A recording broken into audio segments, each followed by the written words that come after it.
नमस्कार मंडळींनो, आज मी तुमका दाखवतोय केळ्याची अशी गोड अप्पे। हे बघा, त्याच्यासाठी मी अशी काळी केळी लागतात, ही जास्त पिकलेली अशी केळी पाहिजे असतात त्याच्यासाठी। हे बघा, असे हे गोड पदार्थ आज मी बनवणार आहे। तर माझ्या व्हिडिओमध्ये मी तुमचं सगळ्यांचं खूप खूप मनापासून स्वागत करते। हे बघा, हे अशा प्रकारे मी ही केळी घेतलाय। त्याचा काळो जास्त भाग झालेला असत तर तो मी कट करून घेतलाय। पण ते अप्प्यांसाठी ना ही अशी जास्त तयार झालेलीच केळी घेऊ हवी, त्याच्यामुळे कसं होतं पीठ छान एकसंध होऊन येतं। तर तुम्ही व्हिडिओमध्ये शेवटपर्यंत नक्की बघा की मी कशा प्रकारे हे अप्पे केले। आपण मोस्टली काय करतो की ही केळी काळी झाली वरनं म्हणून टाकून देतो, तर तसं न करता त्याचं हे असं गोड पदार्थ बनवा, खूप छान लागतं हे पदार्थ। तुम्ही नक्की ट्राय करून बघा। आणि माझ्या चॅनलवर तुम्ही जर नवीन असाल तर माझं चॅनल सबस्क्राईब करूक अजिबात विसरू नको, लगेचच सबस्क्राईब करून टाका। हे बघा, अशा प्रकारे मी ही केळी पहिली सोलून घेतलं आहे।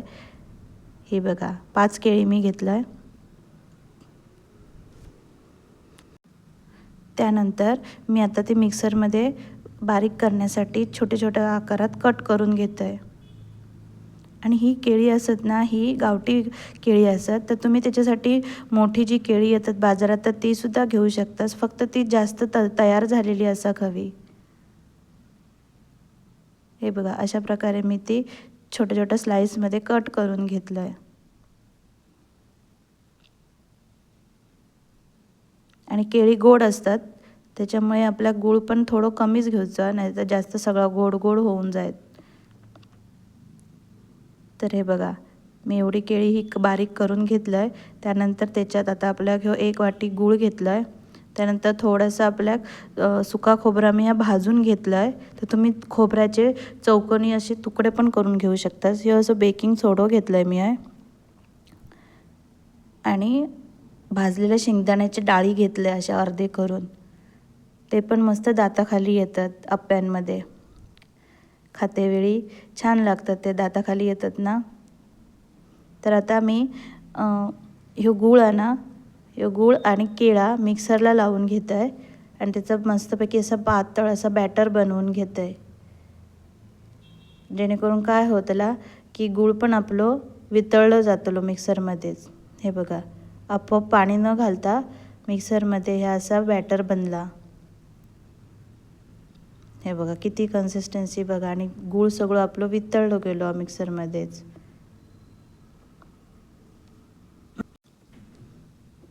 तर आता आपण एक वाडगो घेणार आहे आणि त्याच्यात ह्या बॅटर काढणार आहे मी। आणि आपल्या ह्याच्यामध्ये आवश्यकतेप्रमाणे लागत तरच पाणी ॲड करूचा।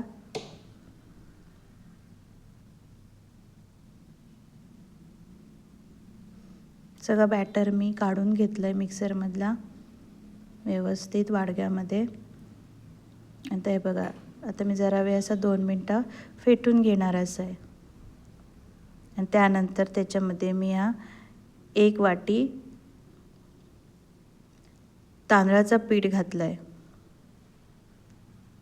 आणि आपण आता व्यवस्थित ढवळून मिक्स करून घेणार आहे।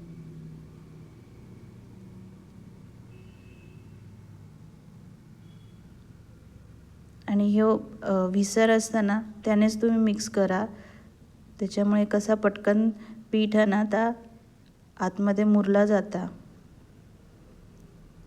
हे बघा, अशा प्रकारे मी कन्सिस्टन्सी त्याची घेतलं आहे। त्यानंतर आता हा सुका खोबरा त्याच्यात टाकून घेत आहे।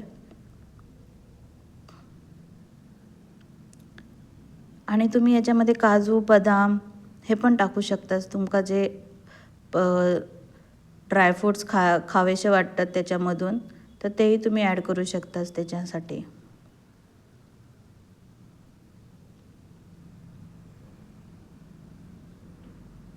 थोडंसं मी पीठ अजून ॲड केलं आहे त्याच्यामध्ये।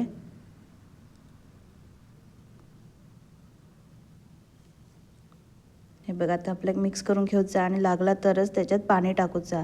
त्यानंतर मी त्याच्यात अर्धा चमचा वेलची पावडर टाकलं आहे आणि हो अर्धा चमचा म्हणजे अर्धा टीस्पूनच म्हणा तुम्ही, त्याच्यामध्ये बेकिंग सोडा टाकलं आहे आणि पाणी टाकून व्यवस्थित बॅटर असं बनवून घेतलं आहे. आणि ही झटपट होणारी अशी रेसिपी असा पटकन असं संध्याकाळच्या नाश्त्या किंवा सकाळसाठी.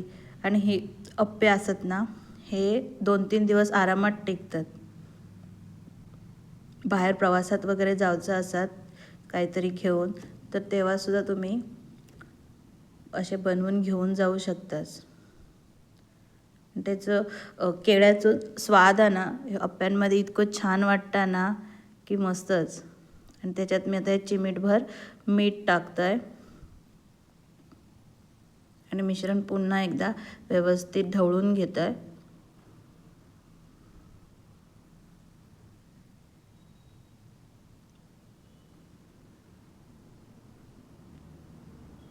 सोडा टाकल्यावर काय होतं, मिश्रण जरा फुलून येतं. म्हणजे आपले जे अप्पे असतात ना ते असे फ्लफी होतील. नाहीतर ते कसे होतले असे जाड जाड जिथल्या तिथे होऊ शकतात. आणि हां, मी तुम्हाला सांगू विसरलं आहे की त्याच्यामध्ये मी काळे तीळ आणि पांढरे तीळ हे पण ॲड करणार आहे. तर ते मी विसरलं होतं इन्ग्रेडियंटमध्ये घेताना. तर ते पॅनवर टाकतेवेळी माझ्या लक्षात येईल, तर तेव्हा मी ते त्याच्यामध्ये ॲड केलं आहे. आणि ते काय वरूनच टाकूचे होते, त्याच्यामुळे काय एवढा हे नाही, पण लक्षात येईल पटकन, म्हणून मी ते त्याच्यात टाकून घेतलं आहे. आणि आता अप्पे पात्र आपल्या गॅसवर गरम करत ठेवजा आणि त्यामध्ये मस्तपैकी साजूक तूप असा भरपूरसा टाकून घेऊ हव्या.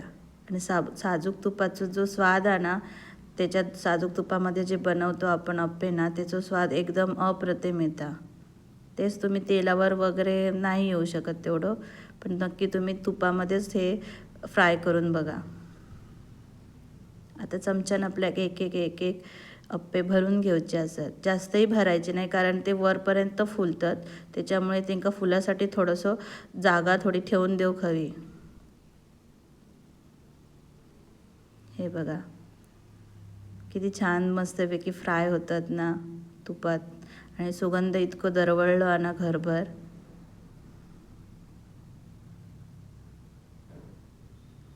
आणि आपण जे त्यामध्ये ड्रायफ्रूट्स टाकलेत, तीळ, काजू नाही, शेंगदाणे, सुका खोबरा, तर त्याचं पण एक मस्तपैकी स्वाद उतरता दाताखाली खातेवेळी. आणि आता मी त्याच्यावर झाकण ठेवलं आहे. 2 मिनटातच ते बघा सगळं तूप खेचून घेतला. म्हणजे त्या व्यवस्थित खालची बाजू आहे ना ती खरपूस भाजली गेली आहे. आता ह्या वरच्या बाजूको आपल्याला थोडा थोडा तूप सोडून घ्यायचा, जेणेकरून आपण जे पलटी मारणार तेव्हा त्या तूप खालची बाजू, आता ही वरची बाजू खाली जाणार, तर ती तेव्हा व्यवस्थित प्रमाणे फ्राय होऊन येतली.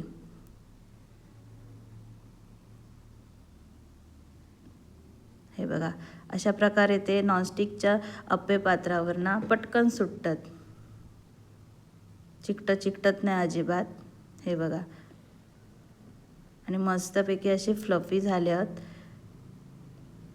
तर मंडळींनो, तुम्ही नक्की करून बघा आणि आवडल्यास माझं चॅनल सबस्क्राईब करा, लाईक करा, शेअर करा.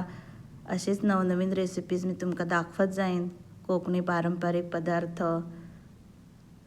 आणि बरंच काही. हे बघा आता मस्तपैकी दोन्ही साईडने आपण ते तुपावर ना खरपूस असे भाजून घेतलेले असत. बघा किती छान दिसता कलर. अशा प्रकारे मी हे बनवून घेतलं आहे. चला तर मग लगेच सबस्क्राईब करा.